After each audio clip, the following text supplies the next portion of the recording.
Hello, so ito yung sa inyo, no. Nag-default ako ng admin kay admin to. So dito makikita yung dashboard, yung sales ngayon, overall sales, tsaka yung out of stocks, dalawa na. Saan yan? Dito yan. Saan yung nag-out of stocks?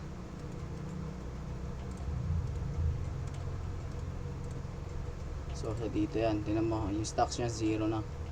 So dalawa yung out of stocks mo. Tsaka yung sales today, ano yan, by ano niya, by petsa niya, yung sales date. Yan yung 5. Tapos yun, binago ko lang tong iba, ang sample lang. Tsaka yung overall sales is 3,600. Meron din chart dito sa dashboard to.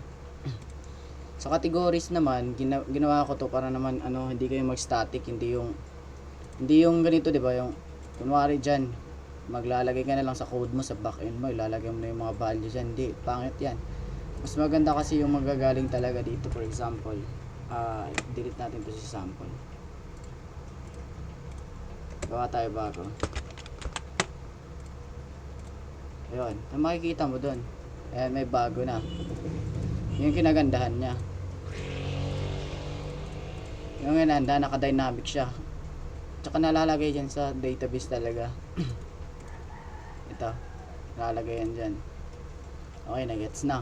Para hindi static yung gawa nyo, dynamic ko na. Ayan, may category siya, tsaka yung ano, products. Tsaka mas mapadali mo kasi pag search pag ano, naka-categorize siya. Madali lang. So yun, gumagana naman to lahat. Ito hindi nata-type ng letters to. Numbers lang. Tsaka ito, ano to, decimal to. Pwede ka mag-decimal dito kasi sa pricing to. Ayan. Ito yan. Yun. Tsaka sa user, same lang din. Naka-crowd lang din to.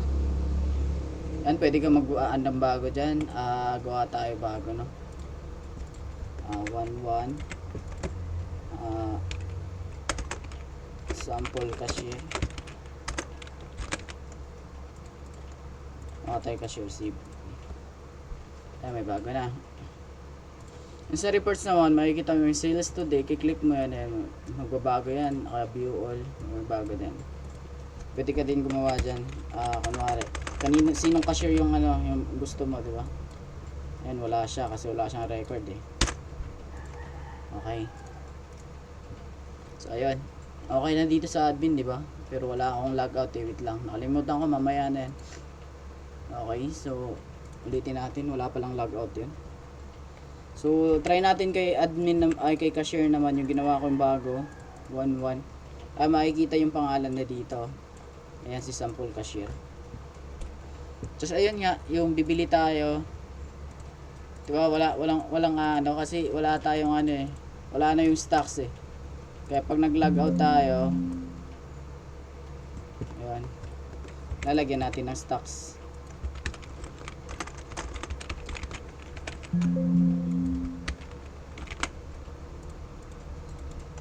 Lalagyan natin stocks, products. Lalagyan natin 500. Update lang. Ayun na, nawala na, nag-zero na yung ano, stocks niya kasi meron eh. Yun yung problema, wala tayong ano, logout, pawit lang. So 1-1 cashier. So yun na, nakalagay na yan siya. Tsaka kung papadali, kunwari coffee lang yung bibili niya, ilo-load mo lang, ayan, puro coffee lang yung di-display dyan. Gusto mo bread naman, ayan na, puro bread. Mapapadali pag nakakategorize kasi, lalo pag madami ka ng ano, binibenta dyan. So ayun nga. Ito di rin matatype ng letters to, pero nag-error yan.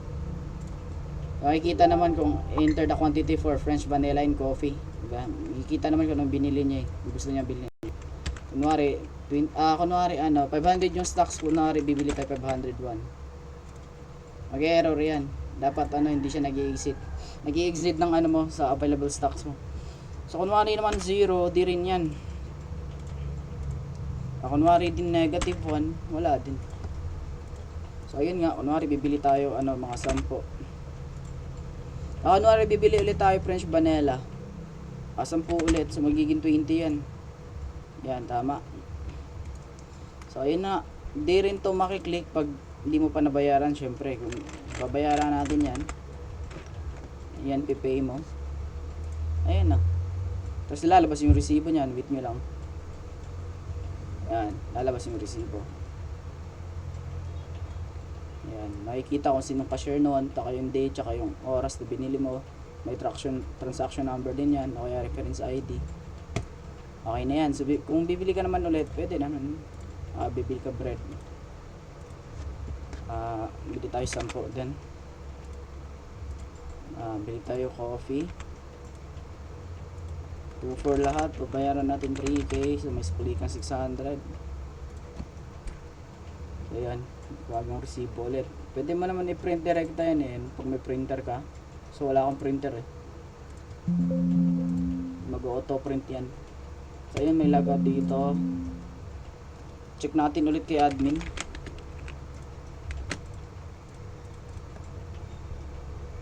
Ayun nga. So nagbabago na yung dashboard mo, tsaka ito yung chart nya. Ano yun dyan. So yung ano mo na ano na, yung stocks nababawasan siya. Tsaka yun sa user, okay na yan. Sa reports naman ito makikita yung sales today. Yan, magdag na siya. Kunwari si sample. Ayan, si sample cashier. Ayan, lalabas yan kung kung magkano kinikita ng that specific na cashier. Yun yung niya, yung purpose ng ng user type. Kaya may admin tsaka cashier siya. So ayun lang ata. Ito lang yung sa nyo, yung system nyo. So okay na yan. Simple lang, point of sale. So okay na.